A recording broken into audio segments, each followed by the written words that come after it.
जासूसी उपन्यास मौत का खेल भाग 10 इश्क की दास्तान। अबीर कुछ देर पहले एक लड़की के साथ था और अब ये दूसरी लड़की। अबीर आखिर किसे धोखा दे रहा है, ये सलीम की समझ में नहीं आया। सलीम कुछ देर खड़ा अपनी गुद्दी सहलाता रहा। वह सीढ़ियों से नीचे उतर आया। वह होटल मैनेजर के ऑफिस की तरफ चल दिया। साजन सलीम बिना रोक टोक अंदर धड़धड़ाता हुआ घुस गया। अंदर पहुंचते ही अफरा तफरी मच गई। होटल की रिसेप्शनिस्ट तेजी से बाहर निकल गई।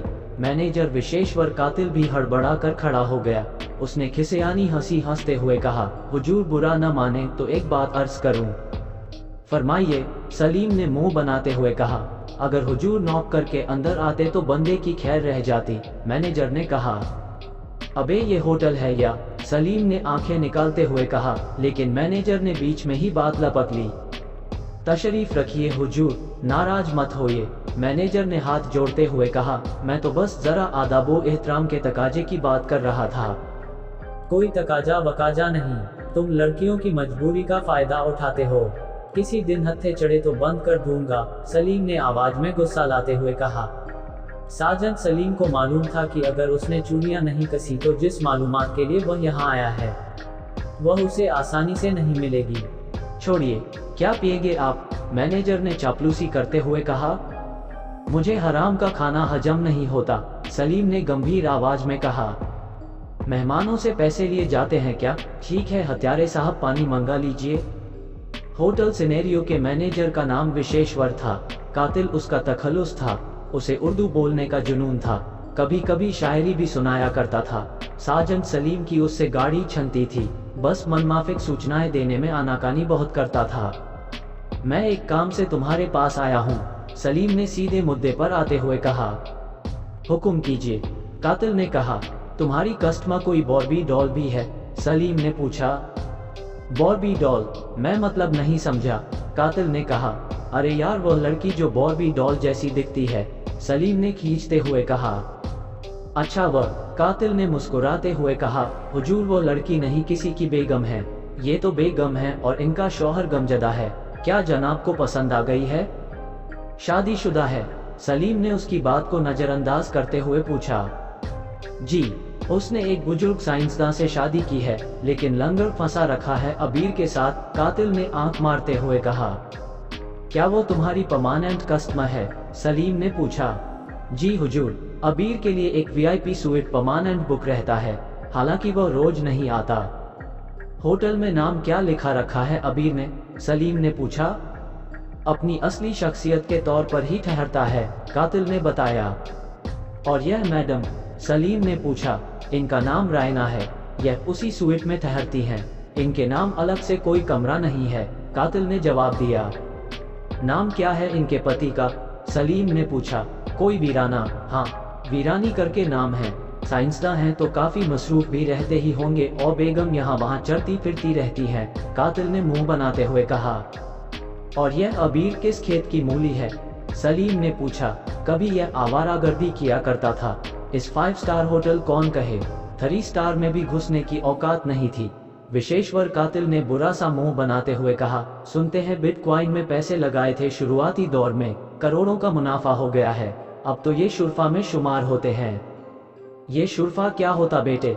सलीम ने पूछा। शरीफों में गिनती होती है, कातिल ने सीधे अनुवाद कर दिया। आखिरी सवाल, इस बॉर्बी डॉल से इनका याराना कब से चल रहा है? सलीम ने पूछा। ये तो बता पाना मुश्किल है, मेरे होटल में कमरा तकरीबन 1 साल से बुक है, कातिल ने कहा। यार हत्यारे, तुम बड़ी कमीनी चीज हो, सलीम ने हंसते हुए कहा और उठ खड़ा हुआ। कमीना कहने में कोई दिक्कत नहीं है, लेकिन बराए मेहरबानी हत्यारा नहीं कातिल कहें, मेरा तखल्लुस कातिल है। जाते जाते एक बात तो बताओ, सलीम ने कहा। अपने कस्टमर के बारे में इतनी जानकारी रखते कैसे हो? कारोबार है साहब अपना, अगर हर सारिफ का प्रोफाइल नहीं रखेंगे तो उन्हें उनके मिजाज के हिसाब से सर्विस कैसे दे पाएंगे, कातिल ने कहा। लेकिन ये जुबान सिर्फ आपके सामने ही खुलती है, किसी और को यहाँ के कस्टमर के बारे में नहीं बता सकता। सारिफ क्या होता है? कस्टमर? अबे तो सीधे कस्टमर कहो ना, सलीम ने कहा और वहां से निकल पड़ा। फिर दरवाजे के पास रुकते हुए कहा, पानी खुद ही पी लेना। वहां से सलीम सीधे लिफ्ट की तरफ पहुंच गया। लिफ्ट सबसे आखिरी फ्लोर पर रुकी थी। सलीम लिफ्ट से बाहर निकलकर सीधे वेटर्स के कमरों की तरफ पहुंच गया। एक कमरे के बाहर पहुंचकर उसने हल्के से नॉक किया।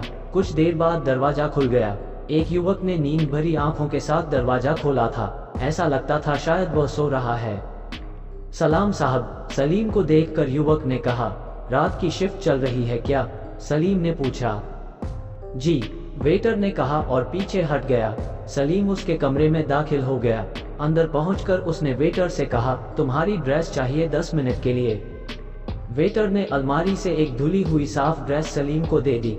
उसके बाद वह बाहर निकल आया। कुछ देर बाद सलीम वेटर के लिबास में उसके कमरे से निकल रहा था। उसके हाथ में एक ट्रे थी, उस पर एक सफेद तौलिया और रूम फ्रेशनर रखा हुआ था। सलीम लिफ्ट से सीधे अबीर और रायना के कमरे वाले फ्लोर पर रुका। दरवाजे पर पहुंचकर उसने हल्के से नॉक किया और धीमी आवाज में कहा, सर, रूम सर्विस। कुछ देर बाद दरवाजा खुल गया। वेटर बना सलीम सीधे अंदर पहुंच गया।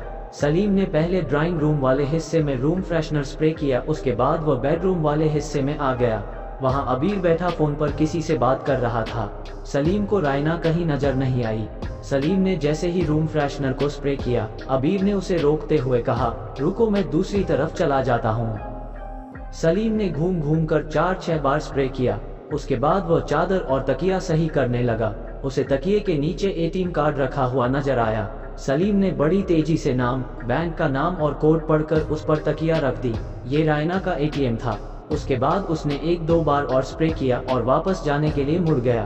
उसे वॉशरूम से निकलते हुए रायना नजर आ गई। उसने गुलाबी कलर का नाइट सूट पहन रखा था। वह बला की खूबसूरत नजर आ रही थी। सलीम ने एक नजर उसे देखा और तेजी से बाहर आ गया। वह लिफ्ट से ऊपर पहुंचा। वेटर रूम में जाकर कपड़े चेंज किए। लौटते वक्त उसने वेटर के हाथ में 500 रुपये का नोट देते हुए कहा, सो जाओ आराम से।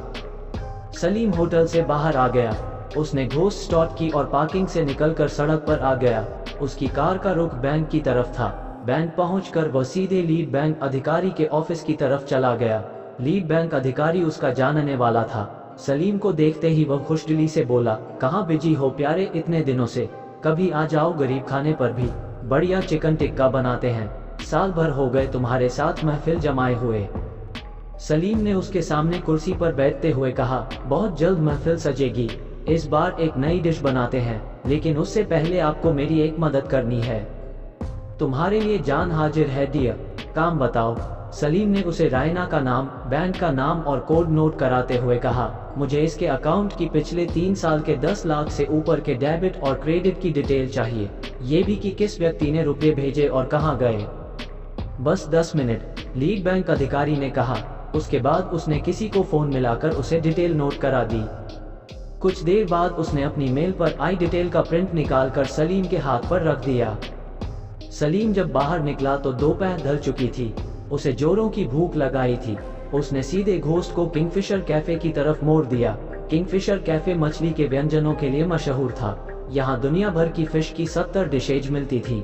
यहाँ तक कि यहाँ मिलने वाला सैंडविच, समोसा और डोसे तक में मछली का इस्तेमाल होता था। शाम को तो यहाँ तिल रखने की भी जगह नहीं होती थी। इस वक्त कैफे में ज्यादा लोग नहीं थे। सलीम के टेबल पर पहुंचने के कुछ देर बाद ही वेटर आ गया। सलीम ने उसे सैंडविच और कॉफी का ऑर्डर दिया और पाइप सुलगाकर कश लेने लगा। आज उसने खासी मेहनत कर डाली थी। एक और अनहोनी, अगले दिन रायना सुबह 7 बजे ही शरबतिया हाउस पहुंच गई थी। वो अपने साथ 4 नौकरों को लाई थी। जब वह पहुंची तो राजेश शरबतिया सो रहा था। रायना के इतनी जल्दी आने पर उसे जरा ताज्जुब हुआ। चूंकि वह रायना को पसंद करता था, इसलिए इतने सुबह आने पर वह नाराज नहीं हुआ। वह नाइट गाउन में ही नीचे ड्राइंग रूम में आ गया। इतनी सुबह सुबह, सब खैरियत तो है? राजेश शरबतिया ने मुस्कुराते हुए पूछा। राजेश शरबतिया ने नौकरों को नहीं देखा था। वह बाहर बेंच पर ही बैठे थे। मैं डॉक्टर वीरानी का शव लेने आई हूँ, रायना ने सपाट लहजे में कहा। तुम क्यों जिद पर अड़ी हुई हो? शरबतिया ने उसे समझाते हुए कहा, तुम्हारी यह जिद हम सबको मुसीबत में डाल देगी। तुम्हें क्यों मुसीबत में डालेगी? क्या तुमने उन्हें कत्ल किया है? रायना ने तीखे लहजे में पूछा। उसकी यह बात सुनकर शरबतिया घबराकर खड़ा हो गया। उसने हकलाते हुए कहा, मैं भला ऐसा क्यों करूंगा? मुझे पाने के लिए। रायना की आवाज में अब भी तीखापन मौजूद था। ये सच है कि मैं तुम्हें पसंद करता हूँ। लेकिन इसका यह मतलब नहीं है कि मैं डॉक्टर वरुण वीरानी का कत्ल कर दूंगा। शरबतिया ने सफाई पेश की। जो भी हो मुझे शव चाहिए, रायना ने मजबूत लहजे में कहा। तुम मेरी बात, शरबतिया की बात काटते हुए रायना ने कहा, अबे गधेड़े, एक साधारण सी बात तेरी समझ में नहीं आती। मैं अगर लोगों के सामने ओपनली डॉक्टर वीरानी का अंतिम संस्कार नहीं करूंगी तो मैं दुनिया को क्या जवाब देती फिरूंगी कि वह कहाँ चले गए। इस तरह से तो मैं फंस जाऊंगी। रायना ने पूरी बात एक सांस में कह दी। उसकी आवाज भी तेज थी। अपने लिए इस तरह के अपमानजनक शब्द सुनकर शरबतिया का चेहरा उतर गया। उससे आज तक इस तरह से किसी ने भी बात नहीं की थी। वह देश का जाना माना इंडस्ट्रियलिस्ट था। उसकी गिनती देश के टॉप 10 अमीरों में होती थी। कुछ देर की खामोशी के बाद रायना ने कहा, दरअसल मैं ही मूर्ख हूँ। मुझे मौत वाले दिन ही इस बात पर अड़ जाना चाहिए था, लेकिन तब मैं नशे में थी और ज्यादा ख्याल नहीं कर सकी थी। ये कहने के साथ ही वो उठकर तेजी से बाहर निकल गई। पीछे पीछे शरबतिया भी बाहर आया। वहां उसने 4 नौकरों को देखा तो उसके कदम ठिठक गए। रायना चारों नौकरों के साथ कब्र की तरफ जा रही थी। शरबतिया खामोशी से उन्हें जाते हुए देखता रहा। वहां पहुंचकर रायना ने नौकरों को कब्र खोदने में लगा दिया। कुछ देर में ही मिट्टी हटा दी गई। रायना ने कब्र की तरफ देखा तो उसकी चीख निकल गई। कब्र से लाश गायब थी। साजन सलीम ने बैंक से कौन से राज हासिल किए थे? लाश फिर किस तरह से गायब हो गई थी? इन सवालों के जवाब जानने के लिए सुनिए जासूसी उपन्यास मौत का खेल का अगला भाग।